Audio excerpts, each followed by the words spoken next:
Celtics shot down the Hawks and stepped on their necks in game one on Saturday. Jaylen Brown was on a mission. And how serious is that cut on his hand? Derek White and Rob Williams could be the X factor to a championship or bust for this Boston Celtics this season. And how can the Celtics prepare for game two versus the Hawks tomorrow night? I'll be discussing all that and more right here on the Celtics Corner.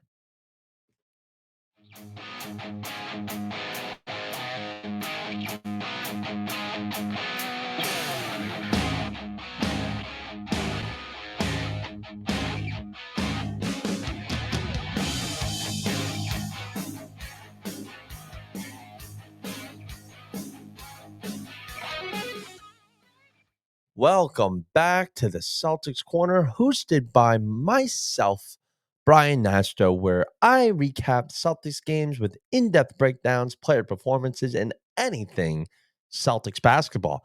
I have a question for you. Do you bleed green? If you do, you are in the right place, my friend. Make sure to follow my podcast as well as my socials at Celtics Corner on Twitter and Instagram for live game updates, posts, and discussions for your Boston Celtics. Before we get the podcast started, I just wanted to say this podcast is a part of Section 5 Network. We officially launched the website. I'll make sure to put it in the description. It's section5pods.com. We are also officially on Apple Music. So that leaves us with 3. You can check me out on YouTube, Spotify, and Apple Podcast to listen to your Celtics Corner whenever you want, on the go, on the couch, on the train, on your commute. I don't give a damn. We're winning. We're a good team. We're Boston Celtics. Come on. But let's get right to the chase. The Celtics, we knew this was going to be an easy series for the Celtics. They come out and had a terrific game. It wasn't pretty in the last 12, 15 minutes of the game, but we'll talk about that, okay? We'll talk about that. But the Celtics won the game, and that's all that matters, with the final score 112-99, thanks to a fantastic performance by Jaylen Brown. He had 29 points with 12 rebounds. Tatum doing Tatum-like things, dropping an easy 25 like he just woke up and he's shrugging his shoulders like no big deal. But you know what? Let's talk about someone. And that's the third star on the Boston Celtics. Now, hear me out. Yeah, Marcus Smart or Rob Williams. No, no, no, no, no, no, no, no. It's Derek White. All right. Derek White. And I'll explain why. This kid, we picked him up from the San Antonio Spurs last year at the trade deadline. Fantastic addition defensively. Was nowhere to be seen offensively for the Celtics in the playoffs or in the finals. This kid had a turnaround 180 season this year following last year. He just has that winner mentality. He wants to get better. He's not going to slouch around. And that's what I love about the Boston Celtics culture. Is you got guys that are grinding. I mean, this team after games would be all working out together at 11:30 midnight. They don't care. They always want to be better. And Derek White is one of those guys. Defensively is huge, but to come off and put up an easy 25 points and 11 rebounds, this will be huge for the Boston Celtics to make a deep playoff run. We know Brown and Tatum are going to go off and do their things. They're going to put up an easy 20 to 30 points a game. But where's that third guy? Who is that third guy going to be for the Celtics to step up? If you have a third guy putting up another 20 something points, this team is winning 16 games. They're winning all 16 games for the whole NBA playoffs, and they're going to be lifting banner 18. I guarantee it. And Derek White might be the reason why the Celtics can make a deep playoff run, if not a championship for this NBA postseason. Now, the Celtics led much as 32 points. All right. They led by 32 points at halftime.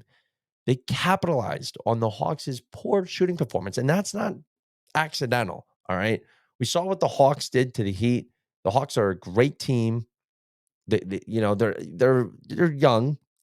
They have the piece. They have some pieces, but they're not a complete team. They don't have the coaching.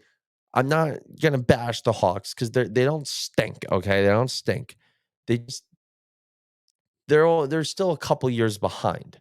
However, this is not by mistake. The Hawks missed the first 10 3-point attempts and only shot 5 of 29 from behind the arc in that game. All right? There's a reason. Joe Mazzulla ball, that is the reason.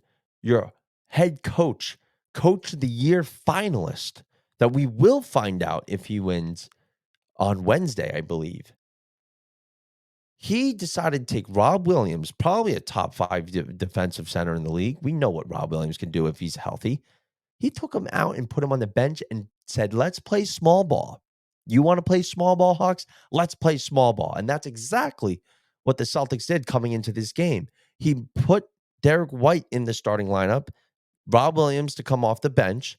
So you had Horford, Tatum, Brown, and then you had Smart and Derek White, your two defensive guards on this Celtics team.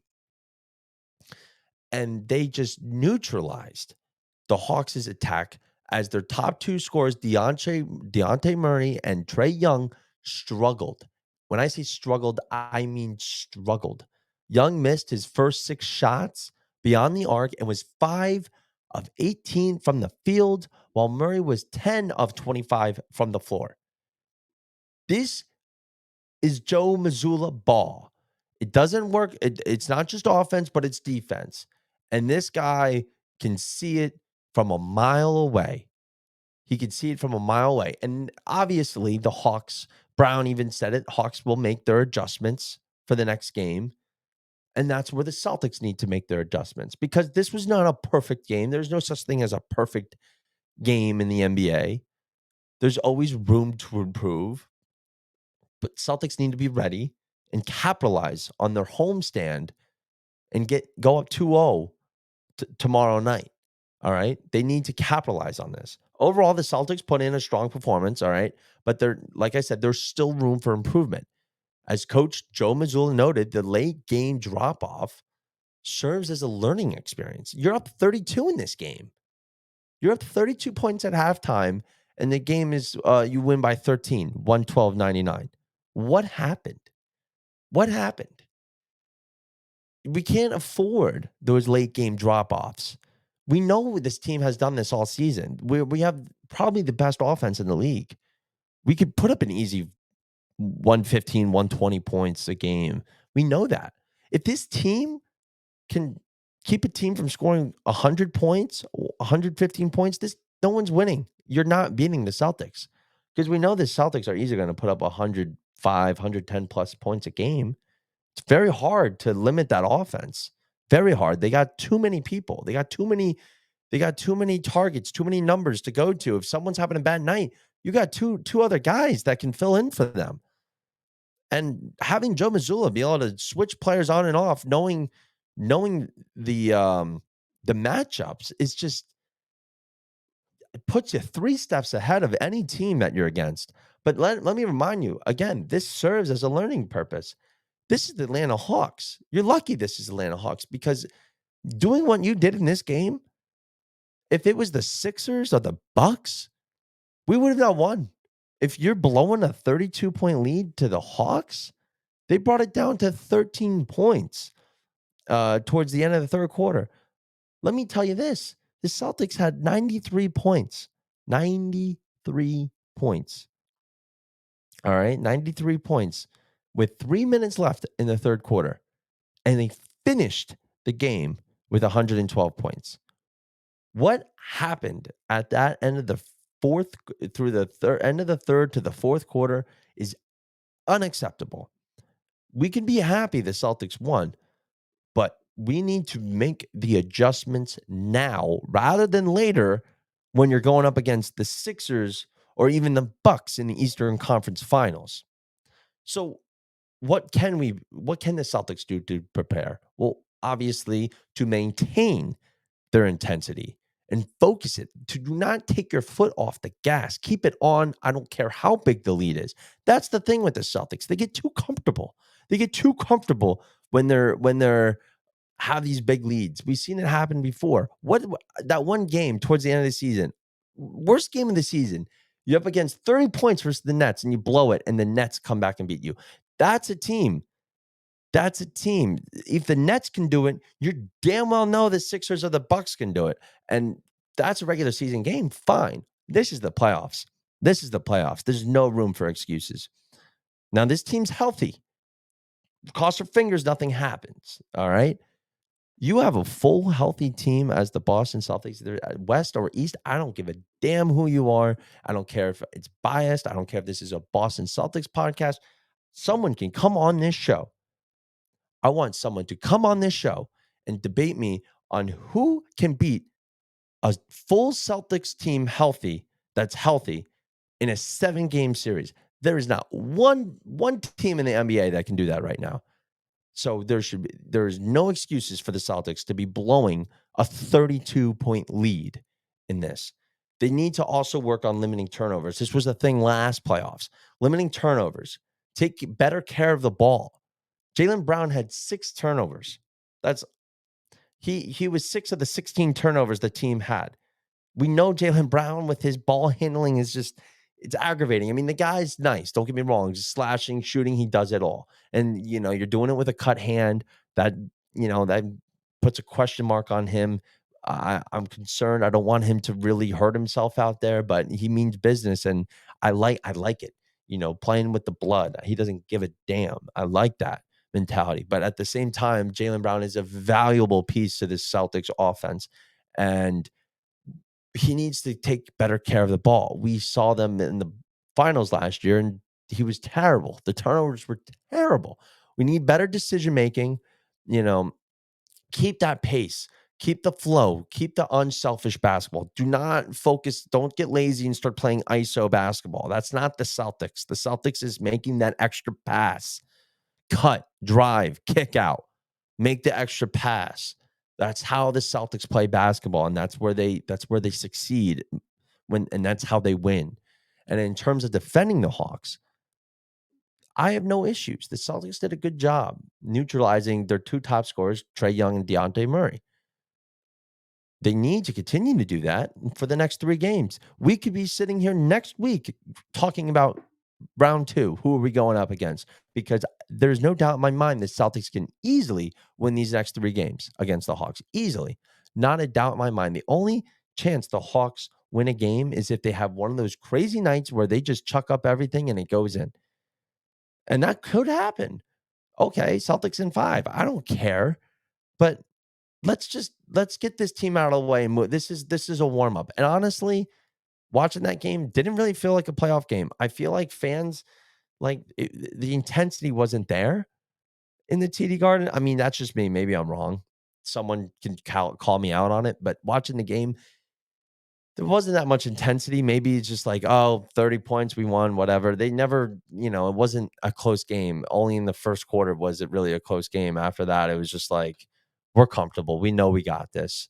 But, we should hopefully the TD Garden and our atmosphere, because we know the Boston Celtics, the TD Garden is a zoo in the playoffs. I mean, it is hard for opponents to go into there and steal a game in Boston. Very hard.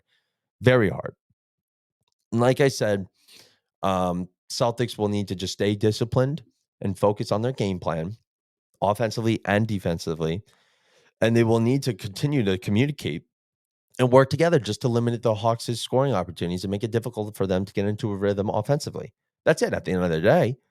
Yeah, they get a couple here and there. Don't allow these big runs. That's where the Celtics fall apart. You allow these big runs. You take, and I get it. Joe Mazzulla likes to take the timeout. Take the timeout. That's fine. Take the time out. It's okay. He doesn't like to do that, though. He wants the players to figure it out. Sometimes, Joe, just take the time out, cut the run, get the Celtics act together. And listen, if the Celtics can execute all these areas, 2-0 lead going to Atlanta. I have nothing else to say. That's a 2-0 lead right there. But again, I'm going to bring this up. Derek White. And let's talk about Rob Williams for a second. Rob Williams, if he's healthy,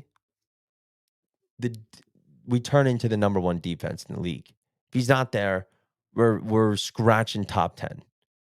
Rob Williams is everything to do with this defense. You cannot rely on, as much as I love Big Al and I love Playoff Al. Playoff Al's energy was there. I love that. Coming from a veteran like him, having him energetic and ready to go like that, he doesn't care who it's against. If it's against the Hawks, the Bucks, the Suns, I don't care. The Sixers, he's going to treat every game like it's a game 7.